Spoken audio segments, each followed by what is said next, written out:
MBN 뉴스 8 오늘의 주요 뉴스입니다. 오늘 서울의 낮 기온이 7월 기준으로 1994년 이후 처음으로 38도를 기록하는 등 전국에 폭염이 이어졌습니다. 시민들은 더위를 피해 쇼핑몰과 지하철 등으로 몰렸고 산행을 하다 탈진하는 등 폭염으로 인한 사고도 잇따랐습니다. 미국을 방문하고 오늘 귀국한 정의용 청와대 국가안보실장은 북미 간 비핵화 협상이 빠른 속도로 추진될 수 있도록 매우 유익한 협의를 했다고 말했습니다. 북한 매체들은 경제를 빌미로 대남 비방을 이어갔습니다. 국방부 특별수사단의 기무사 계엄령 문건 수사가 속도를 내고 있습니다. 지난주 문건 작성 실무자들을 조사한 데 이어서 이번 주에는 소광원 현 기무사 참모장 등 고위급 인사들을 소환할 전망입니다. 사법행정권 남용 의혹을 수사 중인 검찰이 어제 압수수색을 통해 법원 행정처에서 만들어진 파일 상당수를 확보했습니다.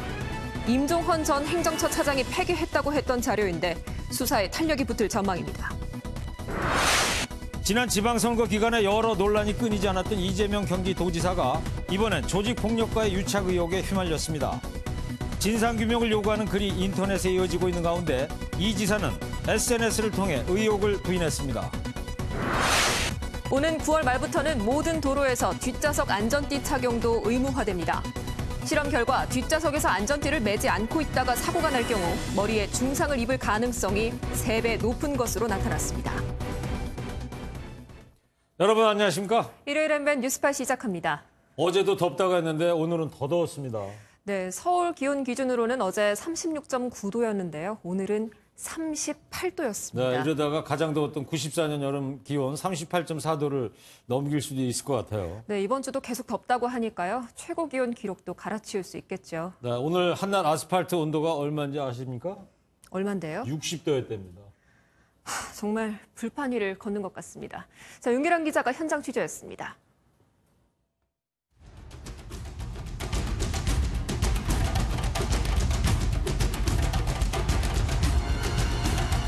도심 도로마다 아지랑이가 피어오릅니다. 아스팔트에 온도계를 대보니 60도에 육박합니다. 물안개가 나오는 곳으로 몸을 피하지만 찌는 듯한 더위를 식히기엔 역부족입니다. 더우니까 요즘에 짜증도 많이 나고 스트레스가 좀 쌓이는 것 같기도 하고 그렇지. 해수욕장으로 떠난 피서객들도 무섭게 내리쬐는 태양 앞에선 혀를 내두릅니다. 오늘 해운대 여행 왔는데 모래 사장은 되게 덥거든요. 근데 바다 오니까 더 시원하고 그래서. 어제 서울의 낮 최고 기온은 섭씨 36.9도로 지난 1994년 7월 이후 최고치였습니다. 그런데 오늘은 38도까지 오르면서 단 하루 만에 이 기록이 깨졌습니다. 관측 사상 7월 기온으로는 세 번째로 높은 수치입니다. 삼척 산간이 38.7도, 청주 37.8도, 영덕 37.5도 등으로 전국이 그야말로 가마솥 더위에 시달렸습니다. 평년보다 무려 4도에서 7도가량 높은 기록을 보이면서 전국 대부분에 폭염 경보가 내려졌습니다. 기상청은 일사병 등 온열 질환자 발생과 농축 수산물의 피해가 우려된다며 각별한 주의를 당부했습니다. MBN 뉴스 윤기란입니다. 숨이 막힐 듯한 폭염이 이어지는 요즘엔 산행도 자제해야 할 것 같습니다. 등산을 하다가 무더위에 탈진하는 사고가 잇따랐습니다. 과열된 에어컨 실외기에서 불이 나기도 했는데요. 폭염으로 인한 사건 사고, 강영호 기자입니다. 한 남성이 바위에 누운 채 구급대원에게 두통을 강하게 호소합니다. 최고 기온이 33도까지 오른 부산 백양산. 산악 마라톤 훈련을 하던 40대 문모 씨는 현기증과 근육 경련을 호소하며 쓰러졌습니다. 출동한 소방대원들이 헬기를 동원해 40여 분 만에 문 씨를 구조했습니다. 소방대원이 헬기에 로프를 매달고 내려가 한 소년을 구출합니다. 어제 저녁 등산에 나선 40대 박모교사와 7명의 학생들이 모두 무더위 속에 탈진 증상을 보였습니다. 이들은 긴급 출동한 소방대원들에 의해 구조돼 병원에서 치료를 받았습니다. 건물 위로 시커먼 연기가 치솟습니다. 오늘 새벽 서울의 한 노인회관 옥상에서 불이 나 20여 분 만에 꺼졌습니다. 다행히 인명피해는 없었으나 소방 추산 70여만 원의 재산 피해가 났습니다. 경찰과 소방당국은 에어컨 실외기에서 불이 시작된 것으로 보고 화재 원인을 조사 중입니다. 서울 동대문구와 노원구, 광주광역시 남구 등지에선 심야의 전력 과부하로 인한 정전이 발생해 시민들이 불편을 겪어야 했습니다. MBN 뉴스 강용호입니다. 네, 오늘 저는 매미 울음소리 처음 들어봤는데요. 매미도 더위 타는지 소리에 힘이 없어 보이더라고요. 그야말로 숨이 턱턱 막히는 더위인데 산과 바다로 떠나지 못한 시민들은요. 주말과 휴일 에어컨 바람이 시원한 지하철역과 쇼핑몰로 몰렸습니다. 전민석 기자입니다. 지하철 역사 안에 어르신들이 앉아 휴식을 취합니다. 바깥에 타는 듯한 열기를 피해 들어온 겁니다. 한낮 도심의 지표면 온도를 직접 재보겠습니다. 보시다시피 섭씨 53도를 가리킵니다.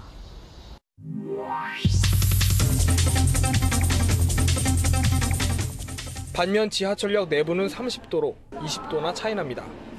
서울의 한 실내 쇼핑몰도 피서를 나온 시민들로 북적입니다. 그렇죠. 날씨가 이제 너무 덥다 보니까 아무래도 백화점도 있고 식당도 있고 해서 저녁도 먹을 겸해서 그래서 왔습니다. 독서실형 카페를 찾아 책과 차를 즐기는 시민들도 있습니다. 저렴한 데다 휴식까지 취할 수 있어 인기입니다.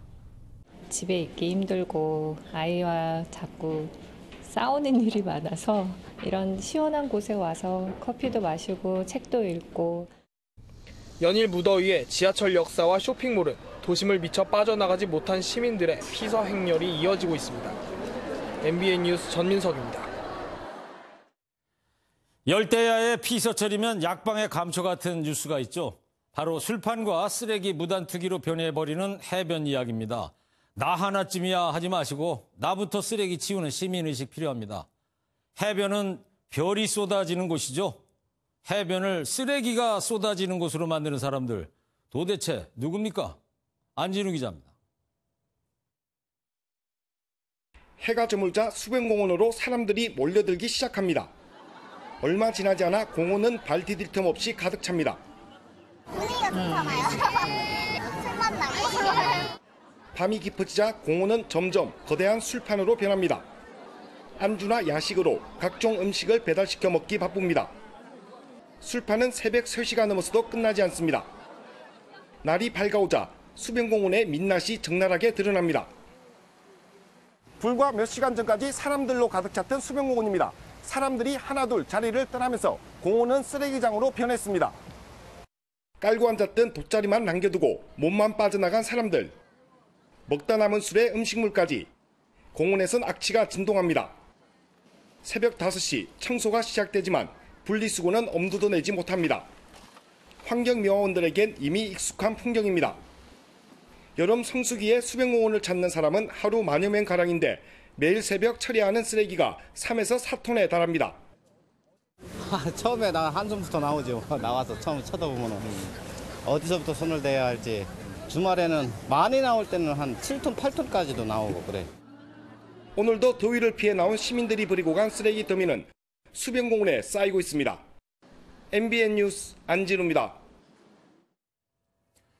네, 올여름은 가마솥더위, 한증막더위라는 표현이 와닿을 정도로 너무 덥습니다.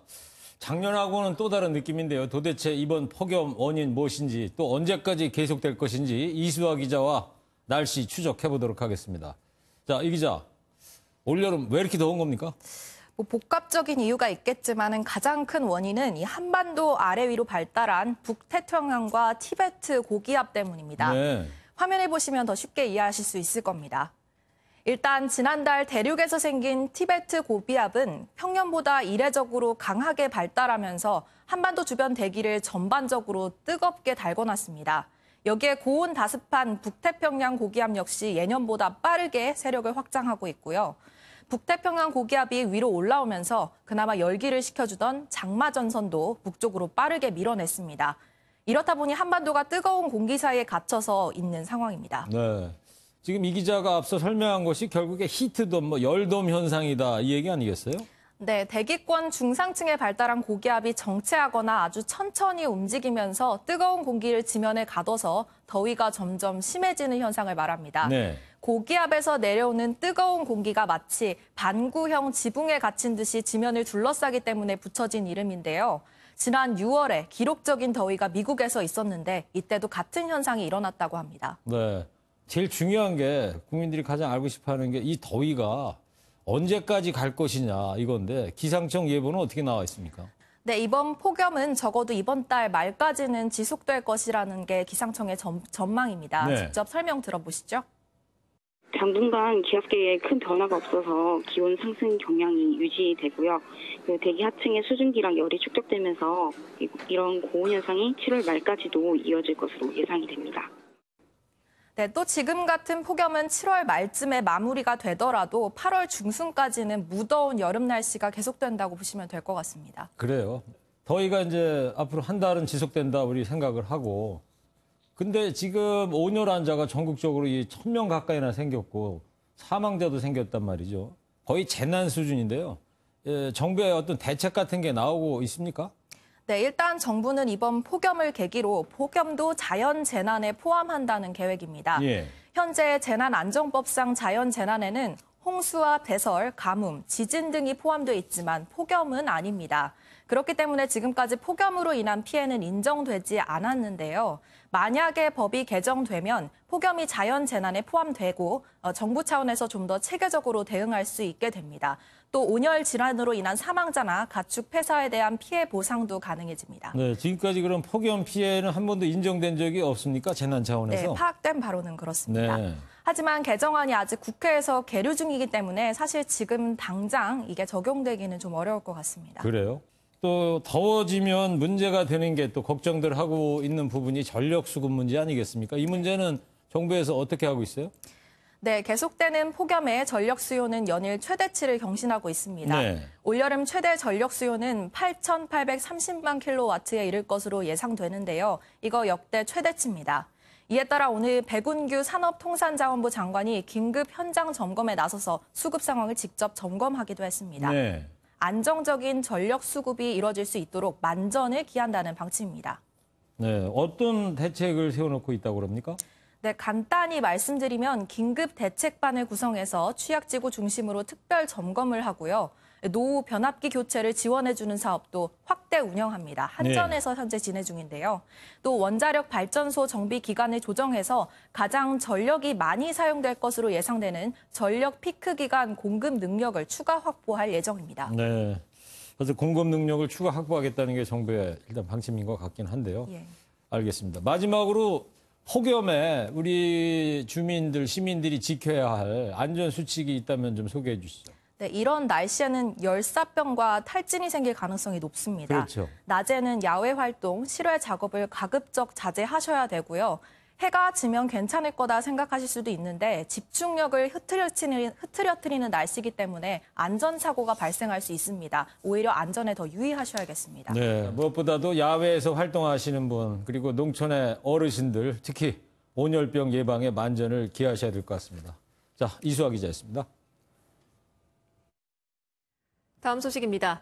미국을 방문했던 정의용 청와대 국가안보실장이 존 볼턴 백악관 안보보좌관과 면담을 하고 귀국했습니다. 북미 협상의 실마리를 찾았을지 남북미 종전선언을 논의했는지가 관심입니다. 최중락 기자입니다. 교착 상태에 빠진 북미 협상의 실마리를 풀기 위해 중재자인 문재인 대통령을 대신해 워싱턴을 방문한 정의용 청와대 안보실장. 협상 파트너인 존 볼턴 백악관 안보보좌관을 만나고 돌아왔습니다. 북미 간의 비핵화 협상이 선순환적으로 또 성공적으로 가급적 빠른 속도로 추진될 수 있도록 무엇보다 한미 양국이 북한의 비핵화에 대한 의견을 재확인한 것을 방미 성과로 꼽았습니다. 완전한 비핵화를 통한 한반도에서의 항구적인 평화 정착, 이게 한미 양국의 공동의 목표라는 것을 재확인했고 가장 관심이 쏠린 남북미 종전선언 논의 여부에 대해서는 말을 아꼈습니다. 종전선언 부분에 쏠리는데 좀 어떤 논의를 좀 볼턴 보좌관하고 하셨는지. 맞습니다. 청와대 고위 관계자는 정 실장의 방미는 소강 상태인 북미 관계 돌파구를 찾는 차원이며 9월 종전선언 가능성은 좀 더 의견 접근이 이루어져야 한다고 설명했습니다. 정 시장은 곧바로 청와대에서 문재인 대통령에게 방미 결과를 보고했습니다. 문 대통령은 이를 바탕으로 북미 협상의 중재자 역할과 남북미 종전선언 등 한반도 항구적 평화를 위한 다음 단계 진행 속도를 고심할 것으로 보입니다. MBN 뉴스 최종락입니다.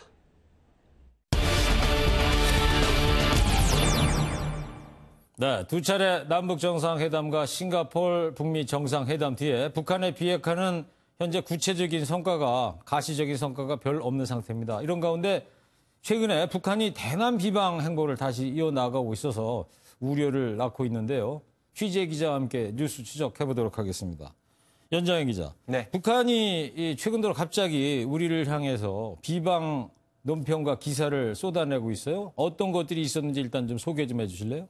네, 우선 그제였죠. 지난 금요일에 북한의 당 기관지인 노동신문에 논평 한 편이 실렸습니다. 네. 주제 넘은 허욕과 편견에 사로잡히면 이를 그르친다라는 제목이었는데요. 네. 여기서 은연중에 문 대통령을 가리켜 제처지도 모르는 힛떠운 훈시, 즉 쓸데없는 훈시를 했다고 비난했습니다. 힛떠운이라는 게 북한 말로 쓸데없는이라는 뜻인가 보죠? 예, 우리말로는 그렇게 좀 표현해 볼 수 있겠습니다. 아마 지난번 싱가포르에서 문재인 대통령이 국제적인 심판을 받을 수 있다는 그 연설에 대한 논평인 것 같아요. 예, 맞습니다. 또 같은 날 우리 민족끼리 등 북한의 선전 매체들은 탈북 여종업원들을 북으로 돌려보내지 않으면 남북 이산가족 상봉에 차질이 생길 수도 있을 것이라고 으름장을 놓기도 했습니다. 네. 또 오늘은 앞서 보신 것처럼 우리 경제 상황에 대한 위기감을 조성하고 비난하는 보도까지 있었습니다. 네. 지금 열거한 게 이제 3가지 정도 되는데, 자, 북한이 뭐 우리나 미국, 일본을 비난한 것은 사실 어제 오늘 일은 아니지 않습니까?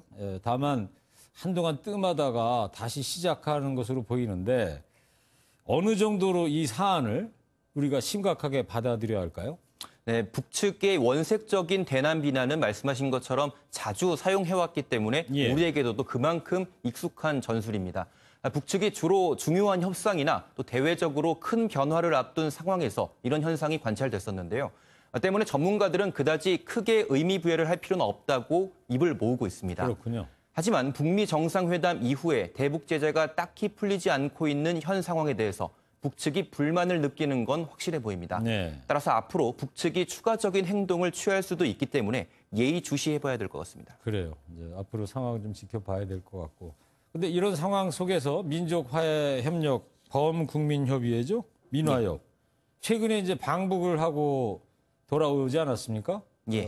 그렇다면 이 민간 차원의 교류에는 이상 없이 잘 이루어지고 있는가 보죠?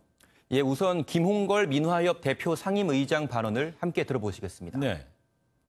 다음 달에 실무 접촉을 갖고 앞으로 여러 가지 민간 교류할 것들을 논의하기로 했고 9월 달에는 북측 민화협 분들을 서울로 초청할 계획이고요. 민화협은 교류가 잘 되고 있네요. 현재까지는. 예. 북측 민간단체 관계자들은 북한 매체들과는 달리 보신 것처럼 훨씬 부드러운 모습이라는 걸 확인할 수 있습니다. 즉 민간 차원의 분위기와 정부 차원의 분위기가 그만큼 온도차가 있다는 건데요. 남측 민화협 관계자들은 오히려 이번 방북에서 그간 이루지 못했었던 결실을 또 가져왔다고 밝히기도 했습니다. 어떤 건데요? 바로 강제징용돼서 일본에서 숨진 피해자들의 유고를 남북이 함께 모셔오는 작업을 하기로 합의문을 작성했고 네. 곧 본격적으로 실행에 착수할 계획이라고 합니다. 하여튼 뭐 민간 차원과 이 정부 차원의 온도차가 지금 느껴지고 있는 것이다. 자, 그리고 민화협 관계자들이 이제 방북하고 이제 돌아왔는데 어떤 뭐 우리가 눈여겨봐야 될 대목 같은 건 없었나요? 예, 북측 관계자들은 때로는 다소 노골적으로 우리 정부 측에 대북 지원을 요청하기도 했습니다. 아, 그래요? 특히 맨날 도로 회담, 철도 회담만 하고 연구조사만 할 것이 아니라 실질적인 결단을 해달라고 요청한 것으로 전해졌습니다. 근데 저것이 뭐 북한의 도로나 철도 지원이라는 게 다 대북 제재에 걸려 있는 사안이라 현재로서는 어려운 거 아니겠습니까? 예, 말씀하신 것처럼 쉽지만은 않은데요. 하지만 그만큼 북한이 우리 정부에게 보다 적극적인 중간자 역할을 해달라. 또 해주길 바라는 북한의 의중이 느껴지는 대목이라고 볼 수 있습니다. 이런 가운데 북측 민화협 의장인 김영대는요. 과거 김대중 전 대통령과의 인연을 언급하면서 분위기를 띄운 것으로 알려졌습니다. 네. 김영대는 김홍걸 남측 민화협 상임의장에게 아버지의 외모를 닮아 출중하다면서 향후 정치 행보에 대한 덕담도 했다는 호문입니다. 아버지를 닮았다, 김홍걸 의장이. 닮긴 닮았죠. 네, 알겠습니다. 자, 4.27 판문점 선언이나 6.12 싱가포르 북미 회담 거치면서 비핵화 스피드가 5단계에서 요즘은 갑자기 3단계로 좀 약간 주춤하긴 한데요. 멈추지는 않고 있다는 점, 그다음에 이제 시작이라는 점, 그래서 인내를 갖고 앞으로 계속 지켜봐야 될 것 같습니다. 연장현 기자였습니다. 뉴스 이어갑니다. 국방부 특별수사단의 기무사 계엄령 문건 수사가 속도를 내고 있습니다. 이번 주엔 문건 작성에 관여했던 고위급 인사들의 줄소환이 예고돼 있습니다. 윤석정 기자입니다. 국방부 특별수사단은 주말에도 출근해 그동안의 조사 내용을 검토하며 관련자 추가 소환을 준비했습니다. 지난 18일부터 사흘간 계엄령 문건 작성 실무자 12명을 소환 조사한 데 이어 이번 주에는 소환 대상을 문건 작성에 관여한 고위급으로 확대할 계획입니다. 당장 지난해 기무사 계엄령 문건 TF에 속해 있던 소강원 현 기무사 참모장의 소환 조사가 예상되고 있습니다. 특수단은 소 참모장을 상대로 계엄령 문건이 누구 지시로 작성됐고 어느 선까지 보고됐는지를 집중 추궁할 것으로 보입니다. 이 문건 자체가 대단히 중요하고 또 이러한 것들이 어떤 인원에 의해서 어떻게 만들어졌고 누구에까지 보고됐는가 하는 것 자체가 이 경우 조현천 당시 기무사령관이나 한민구 당시 국방부 장관이 조사 대상이 될 가능성이 있습니다. 다만 두 사람 모두 민간인 신분이라는 점에서 특수단과 검찰의 공조수사가 유력합니다. 한편 기무사 계엄령 문건을 놓고 정치권은 신속히 수사하라는 주장과 정치적 의도가 있다는 주장이 팽팽히 맞서고 있습니다. MBN 뉴스 윤석정입니다. 사법농단 의혹을 수사 중인 검찰이 어제 임종헌 전 법원행정처 차장이 외부로 반출한 뒤 숨겨왔던 USB를 확보했습니다. 검찰은 이 안에 재판 거래 의혹과 같은 핵심 내용이 있을 것으로 보고 조사 중인데요. 이로써 관련 자료를 모두 파기했다던 임 전 차장의 주장은 거짓말로 드러났습니다. 이병주 기자입니다. 검찰이 임종헌 전 법원행정처 차장의 PC 하드디스크가 백업돼 있는 USB를 확보했습니다. 임 전 차장은 자료 반출 사실을 인정하면서도 지난 5월 법원 특별조사단이 형사처벌 대상이 아니라는 결과를 발표한 뒤 자료를 모두 버렸다고 주장해왔습니다. 하지만 검찰이 압수수색을 통해 임 전 차장의 변호사 사무실 직원 가방에서 USB를 찾아냈고 임 전 차장은 결국 자신이 숨긴 게 맞다며 거짓말을 시인한 것으로 전해졌습니다. 해당 USB에는 사법행정권 남용 의혹과 관련한 410건의 문서 이외에도 법원행정처에서 만들어진 다수의 문건이 담겨 있는 것으로 알려졌습니다. 검찰은 관련 자료를 분석한 뒤 사법행정권 남용 의혹의 중심에 있는 임 전 차장을 조만간 불러 조사할 방침입니다. 또 압수수색 영장이 기각됐던 양승태 전 대법원장과 박병대 전 법원 행정처장 등에 대한 조사도 이어나간다는 계획입니다. 정치권까지 나서 제 식구 감싸기라며 법원을 압박한 가운데 검찰은 관련자들에 대한 압수수색 영장 재청구 가능성을 밝혔습니다. 법원의 영장 줄 기각으로 주춤했던 검찰 수사가 임 전 차장의 USB 확보로 다시 활기를 띠는 모습입니다. MBN 뉴스 이병주입니다. 더불어민주당의 차기 당대표 후보군이 모두 확정된 가운데 오늘 이인영 의원이 출마 기자회견을 열었습니다. 도전장을 내민 총 8명의 후보 중 최종 3명만을 뽑는 예비 경선은 나흘 뒤에 진행됩니다. 김종민 기자입니다. 더불어민주당 전당대회 대진표가 모두 확정된 가운데 이인영 의원이 마지막으로 출마를 알리는 회견을 가졌습니다. 태종과 같은 그 상황, 또 대원군과 같은 그런 리더십들도 필요하지만 저는 좀 역동적이고 창의적인 그런 리더십이 더 맞다. 1차 관문은 8명의 당대표 후보군을 3명으로 압축하는 예비 경선으로 오는 26일 중앙위원들의 투표로 결정됩니다. 투표권을 행사하는 중앙위원이 400여 명인 만큼 100표 정도를 확보하면 컷오프 통과가 유력합니다. 특히 이번 선거는 당내 다수를 차지하는 친문 진영에서 이해찬 의원을 포함해 4명의 후보가 출마하면서 판세가 요동치는 상황. 최재성 의원은 공천 룰을 확정하기 위한 당대표 후보 8인 회동을 제안하고 김진표 의원은 부인까지 나서서 전국을 도는 등 각 후보마다 당심 잡기에 안간힘입니다. 한편 5명을 뽑는 민주당 최고위원 선거에는 8명의 후보가 출마한 가운데 다음 달 25일까지 치열한 경쟁을 예고했습니다. MBN 뉴스 김종민입니다. 지난 지방선거 기간 내내 여러 논란에 휩싸였던 이재명 경기도지사가 이번엔 조직폭력배와 유착관계에 있다는 의혹에 휘말렸습니다. 이 지사는 SNS를 통해서 의혹을 전면 부인하고 있지만 야당의 공세는 물론이고 청와대 국민청원까지 파장이 커지고 있는 모양새입니다. 조창훈 기자입니다. 이재명 경기지사가 성남의 한 조직폭력단체와 유착관계에 있다는 논란에 휩싸였습니다. 의혹을 처음 제기한 한 보도에 따르면 이 지사와 국제 마피아파의 관계는 지난 2007년으로 거슬러 올라갑니다. 당시 변호사로 일하던 이 지사가 경찰에 검거된 이 조직 폭력배 2명에 대한 변론을 맡았다는 겁니다. 이후 이 조직 출신인 이모 씨가 세운 회사가 자격이 없었음에도 성남시에서 우수 중소기업으로 선정됐고 다른 조직원들은 이 지사의 선거운동에도 참여한 것으로 전해졌습니다. 이에 이 지사는 범죄 집단이 모습을 숨기고 접근하면 구별이 불가능하다며 자신을 조폭 정치인으로 만들려는 악의적 짜깁기라고 주장했습니다. 조폭 변호 의혹에 대해선 조폭이 아닌데 구속됐다는 말에 300만 원을 받고 변호했고 그동안 맡은 수많은 사건 중 하나일 뿐이라고 말했습니다. 하지만 이 같은 반박에도 이 지사와 관련한 단어들이 온종일 실시간 검색어 순위에 올랐고 진상조사를 요구하는 국민청원도 빗발쳤습니다. 자유한국당 등 야당이 한 목소리로 철저한 수사를 촉구한 가운데 작가 공지영 씨도 이 지사의 당적 제명을 요구하는 등 조폭 유착설 파장이 커지고 있습니다. MBN 뉴스 조창훈입니다.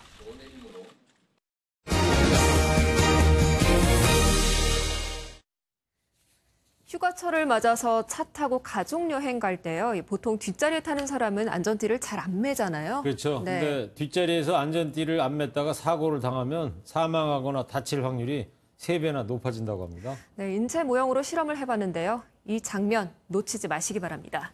안전띠 안 맨 뒷좌석 승객, 이렇게 위험합니다. 네, 정주영 기자가 전해드립니다. 경부고속도로 서울요금소.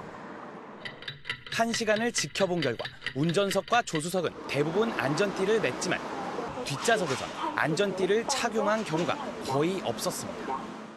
운전할 때는 매는데 뒷좌석에 앉을 때는 잘 안 매는 편이에요. 우리나라의 뒷좌석 안전띠 착용률은 30%. 선진국의 3분의 1 수준에 불과합니다. 그럼 교통사고가 났을 때 안전띠를 매지 않은 뒷좌석 탑승자는 얼마나 위험할까? 차량을 시속 48.3km로 고정벽에 정면 충돌시켜봤습니다. 초고속 카메라 영상을 보니 안전띠를 안 맨 뒷좌석의 인체 모형이 허공으로 붕 떠오르더니 앞좌석과 천장에 처참하게 부닥칩니다. 보시는 것처럼 안전띠를 안 맨 뒷좌석 승객은 본인이 중상을 입기 쉽고 앞에 있는 운전자나 동승자도 크게 다치게 할 수 있습니다. 성인은 머리에 중상을 입을 가능성이 3배, 어린이는 무릎에 받는 충격이 80배 높아졌습니다. 안전띠를 매지 않을 경우 죽거나 크게 다칠 확률이 3배나 높아집니다. 뒷좌석에서도 안전띠를 꼭 매는 습관을 가지시길 바랍니다. 9월 28일부터는 모든 도로에서 전좌석 안전띠 착용이 의무화되고 이를 어기면 과태료 3만 원이 부과됩니다. MBN 뉴스 정주영입니다. 일반적인 유통 구조를 보면 생산자와 소비자 사이엔 중간 상인이 있죠. 그런데 이 중간 상인을 빼고 생산자와 소비자가 바로 만나는 D2C 구조가 요즘 인기입니다. 판매 가격을 절반 이상 낮추는 효과가 있다고 하는데 서영수 기자가 자세하게 알아봤습니다. 온라인 사업으로 2조 원의 가치를 가진 기업으로 성장한 미국의 안경업체. 제품을 직접 소비자에게 판매하는 D2C 방식을 활용해 안경값을 유사 제품보다 80% 낮춘 게 성공의 비결입니다. 중간 유통 단계를 빼고 고객들과 바로 연결해서 좋은 제품을 이렇게 싼 값에 파는 그런 모델입니다. 국내의 한 스타트업도 압축 포장한 매트리스의 중간 유통을 없애 판매가를 50%가량 낮췄습니다. 저렴한 데다 설치도 간편해 올 상반기에만 40억 원의 매출을 기록했습니다. 부피가 워낙 크니까 제가 혼자 들 수 있는 부분이 아니라서 되게 설치가 힘들었었는데 박스를 풀면 개봉하면 끝나는 부분이라서 쉽게. 한 청년 창업자는 직접 제조 판매하는 방식으로 면도날 가격을 절반으로 낮췄습니다. 그래서 면도기를 쓰면서 이게 너무 비싸가지고 자주 갈 수 없었던 그 문제를 제가 체감을 했었습니다. 유통구조를 바꾸면 원가를 혁신적으로 낮출 수 있겠다. 대기업 제품의 절반 가격에 팔리는 이 업체의 제품은 마케팅도 SNS를 통해 이루어지고 있습니다. 복잡한 유통 단계를 없애 가격 거품을 빼는 D2C 스타트업들이 유통 혁신을 일으키고 있습니다. MBN 뉴스 서영수입니다. 배송 서비스에도 변화가 감지되고 있습니다. 배송은 빨라야 생명이라는 인식과는 다르게 천천히 배송을 받는 느린 배송도 인기입니다. 때 맞춰 받는 정기 배송도 있다고 하는데요. 소비자 취향껏 선택도 하고 할인 혜택도 받을 수 있다고 하니까 참고하셔야겠습니다. 천한빛 기자입니다. 안녕하세요. 꽃이 언니. 고맙습니다. 포장을 뜯으니 아들의 편지와 꽃다발이 보입니다. 군대에 간 아들이 2주마다 엄마에게 보내는 꽃 선물입니다. 정기 배송을 선택해 배달료도 할인받고 감동을 선물하는 겁니다. 군대에서 이걸 어떻게 알고 보내가지고 제가 생각하니까 막 울컥하네요. 워킹맘인 위효선 씨는 요즘 생필품을 살 시간조차 없습니다. 생수나 기저귀, 세제 같은 자주 쓰는 생필품을 한 달에 한 번씩 정기적으로 배송받으면서 물건값을 10%나 할인받고 쇼핑 시간까지 절약하고 있습니다. 이제 일을 하다 보니까 세제가 당연히 있을 거라고 생각을 하고 이제 빨래 유연제를 넣으려고 했을 때 없어가지고 당황한 적이 있었는데 정기 배송을 신청함으로 인해서 그런 당황함도 많이 없어졌고요. 미리 주문을 받아 적정 수량이 되면 배달해주는 느린 배송도 인기입니다. 한 업체는 무더위에 물티슈 한 장으로 쿨샤워 효과를 낼 수 있는 제품 일정량을 선주문받아 제작해 느린 배송을 해주고 있습니다. 빠른 배송이 유행인 가운데 배달을 천천히 해주는 대신 제품값을 깎아주는 이색 배송들이 소비자의 마음을 사로잡고 있습니다. MBN 뉴스 선한빛입니다. 러시아 월드컵의 열기가 식을 새도 없이 또 하나의 축구 대잔치가 진행 중이죠. 메시와 손흥민, 네이마르 등 이 월드스타들이 총 출동하는 인터내셔널 챔피언스컵인데요. 내일 새벽부터 치러질 빅매치들을 저희 MBN이 생중계로 전해드립니다. 김동환 기자입니다. 지난 시즌 프랑스 리그 우승팀 파리 생제르맹의 티모시 웨아가 수비수를 제치고 드리블한 뒤 골망을 가릅니다. 독일 분데스리가 1위 팀 바이에른 뮌헨은 마르티네스의 헤딩골로 응수한 뒤 산체스의 프리킥골과 지르크지의 쐐기골로 첫 판을 역전승으로 장식합니다. 도르트문트는 괴체의 페널티킥을 앞세워 잉글랜드 리그 챔피언 맨체스터 시티를 꺾는 이변을 연출했습니다. 유럽 프로축구 최정상팀들이 리그 개막을 앞두고 갖는 최대 친선 컵 대회이기에 볼 수 있는 화끈한 골잔치와 예측 불허 승부. 이는 시작에 불과합니다. 내일 새벽엔 도르트문트가 신성 살라가 버티는 리버풀을 상대로 또 한 번 반란을 준비하고 오는 26일엔 유벤투스와 뮌헨이 이탈리아와 독일 리그 우승팀의 자존심 대결을 벌입니다. 29일 열리는 FC 바르셀로나와 토트넘의 경기는 축구의 신 메시와 한국 축구의 자존심 손흥민의 맞대결 가능성으로 기대를 모읍니다. 토트넘과 5년 재계약한 손흥민과 러시아 월드컵에서 체면을 구겼던 메시의 한판 대결은 열대야를 날리기에 충분합니다. NBA는 바르셀로나와 토트넘의 경기 등 인터내셔널 챔피언스컵 7경기를 생중계합니다. MBN 뉴스 김동환입니다.